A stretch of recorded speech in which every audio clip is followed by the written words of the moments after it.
Tony O'Reilly has died in Dublin following a short illness.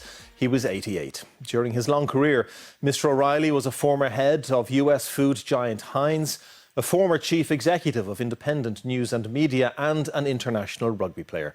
He died in St Vincent's Hospital in Dublin this afternoon, surrounded by his family. Our business editor, Will Goodbody, looks back at his life. Rugby star, entrepreneur, philanthropist, family man. Throughout his life, Sir Anthony O'Reilly had many achievements. Born in 1936 in North Dublin, he was educated at Belvedere College and UCD, where he studied law. Oh no, O'Reilly's underneath it. He made his international rugby debut for Ireland aged 18 and later played for the Lions, setting a try-scoring record that still stands.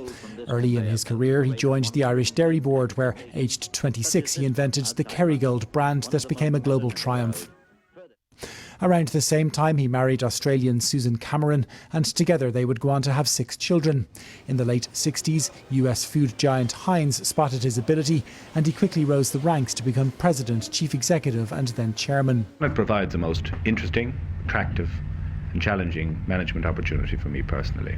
But at the same time, he also developed other businesses in Ireland. He led industrial holdings company Fitzwilton and explored for oil and gas with Atlantic Resources. In 1973, aged 36, he took control of independent newspapers.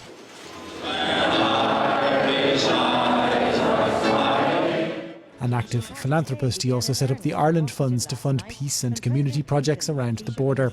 In the late 80s, his marriage to Susan ended, but he would later marry Greek shipping heiress Chris Kurlandris in 1991. Around the same time, he took control of crystal and ceramic group Waterford Wedgwood and saved it from financial collapse.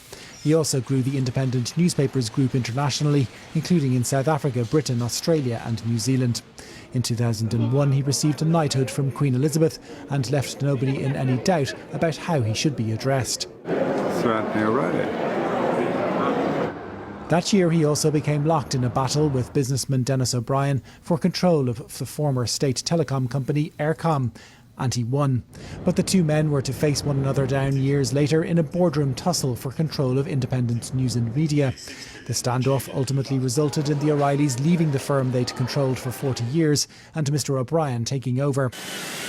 In the meantime, though, the global financial crisis and changing consumer tastes created troubles for Waterford Wedgwood. It was forced into receivership, taking the jobs of workers and their pensions with it. Having bet many of his own assets to try to save it, Mr. O'Reilly found himself in financial difficulty.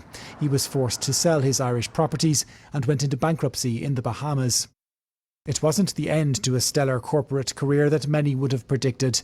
But despite this, the story and the legacy of the late AJF O'Reilly continues to endure. Our economics and public affairs correspondent David Murphy is here in studio with us now. David, I know you made a documentary about Mr. O'Reilly some years ago. We got a flavour there of the kingpin of business that he was at one time.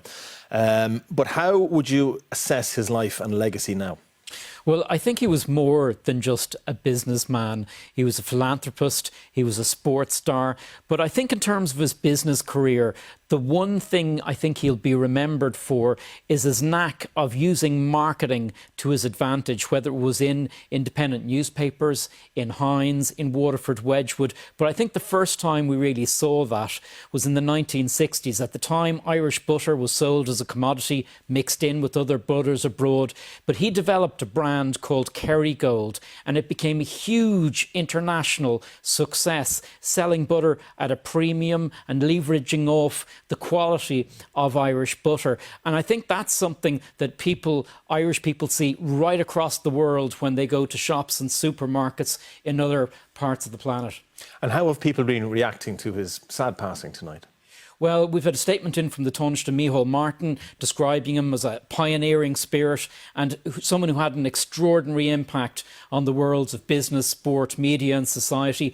The IRFU have spoken about him as being a legend of the game of rugby. And then his family this evening have pointed through his philanthropic vision to try to help Ireland at a dark time when it was dominated by the Troubles. David, thank you.